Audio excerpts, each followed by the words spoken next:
so let's go back to the year 1980.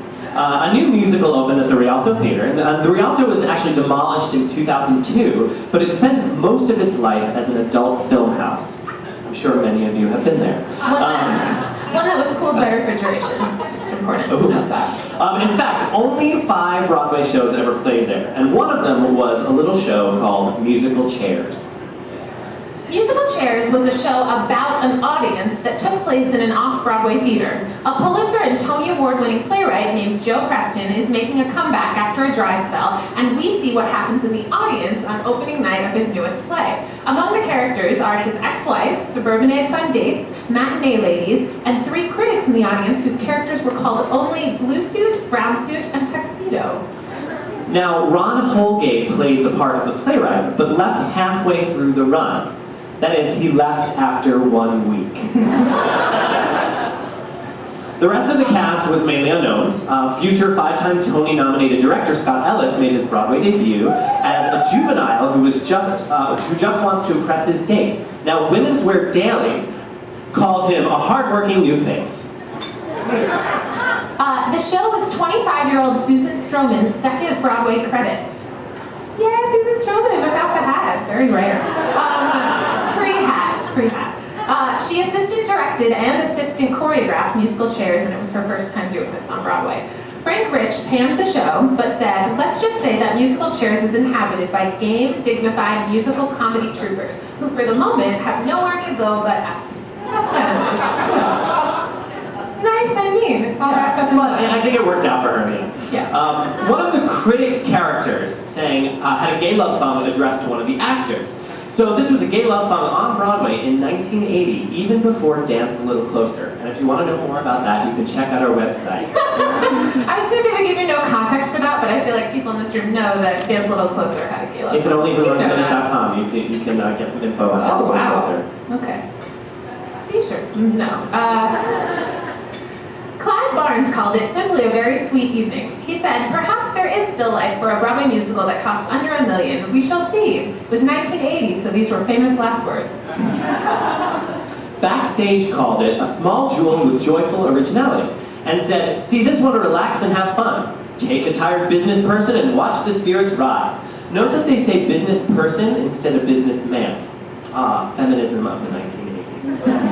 While some critics found Musical Chairs sweet, Frank Rich opened his review with, "At the risk of going out on a long limb, I'll come right out and say it. Reggae is no longer the worst musical of the 1979-1980 season.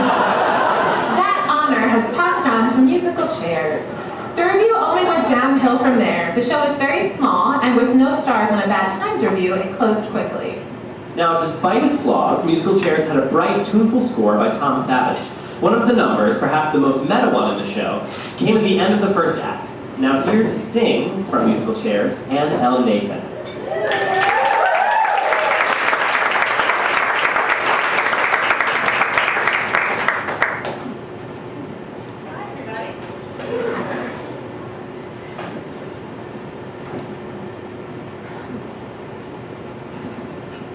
I'm very excited.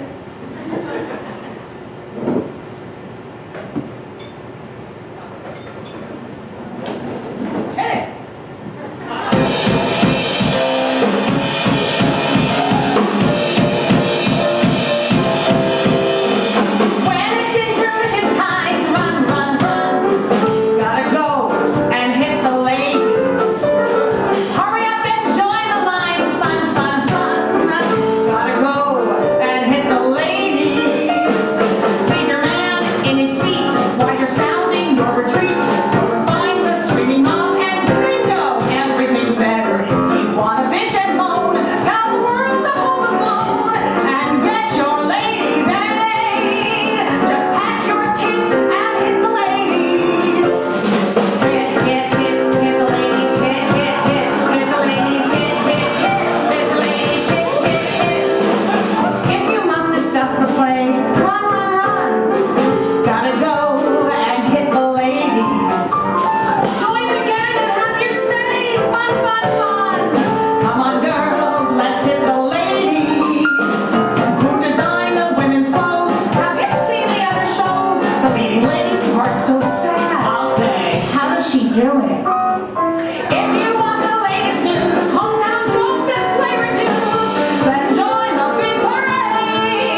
title of the song is said 23 times in the song.